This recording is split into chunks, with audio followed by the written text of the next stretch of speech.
तो इस बीच लगातार जो है इस पूरे बयानबाजी के बीच आपको बता दें, जितेंद्र आव्हाड के भगवान राम पर दिए गए विवादास्पद बयान के बाद संत समाज भी नाराजगी जाहिर कर रहा है। अखिल भारतीय संत समिति ने महाराष्ट्र सरकार से जितेंद्र आव्हाड के खिलाफ कानूनी कार्रवाई की मांग की है। तो जिस तरीके से यह बयानबाजी की गई है उसके बाद से संत समाज में भी नाराजगी देखी जा रही है और संत समाज ने इस पूरे मामले में गिरफ्तारी की मांग की है, कार्रवाई की मांग की गई है। अखिल भारतीय संत समिति धर्म समाज की ओर से जितेंद्र आव्हाड का तीव्र शब्दों में निषेध व्यक्त करता हूं और राज्य सरकार से निवेदन करता हूं कि इस जितेंद्र आव्हाड के ऊपर जल्द से जल्द कठोर से कठोर कार्रवाई की जाए।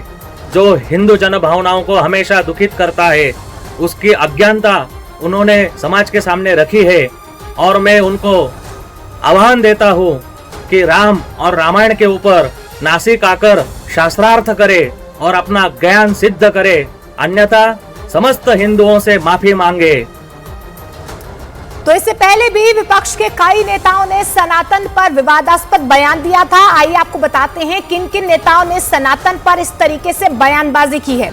आपको बता दें, असदुद्दीन ओवैसी अयोध्या में 6 दिसंबर 1992 को हुई घटना को नहीं भूलेंगे, उनकी तरफ से यह कहा गया था। समाजवादी पार्टी के नेता स्वामी प्रसाद मौर्य ने कहा था कि हिंदू धर्म नहीं है, ये धोखा है, ये उनकी तरफ से कहा गया। समाजवादी पार्टी के सांसद शफीकुर रहमान बर्क ने राम मंदिर के प्राण प्रतिष्ठा पर कहा है कि इतिहास में काले दिन के रूप में 22 जनवरी दर्ज होगा। इसके अलावा कांग्रेस नेता सैम पित्रोदा ने राम मंदिर पर कहा कि पूरा देश राम मंदिर पर अटका हुआ है और वो राम मंदिर गान से परेशान है। वहीं डीएमके नेता उदयनिधि स्टालिन ने यह कहा था कि सनातन धर्म लोगों को जाति और धर्म के नाम पर बांटने वाला विचार है। दिल्ली के नजदीक हरियाणा के गुरुग्राम में एक तेंदुए के पहुंचने से लोग दहशत में आ गए।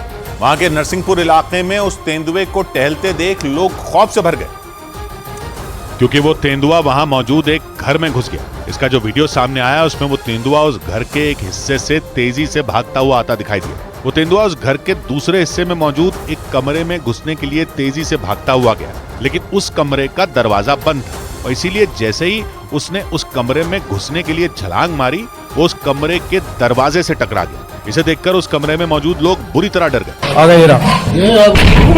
इसके बाद वो उस कमरे के सामने मौजूद सीढ़ियों पर तेजी से भागता हुआ ऊपर की तरफ चला गया और पलक झपकते ही वो वहां से गायब हो गया।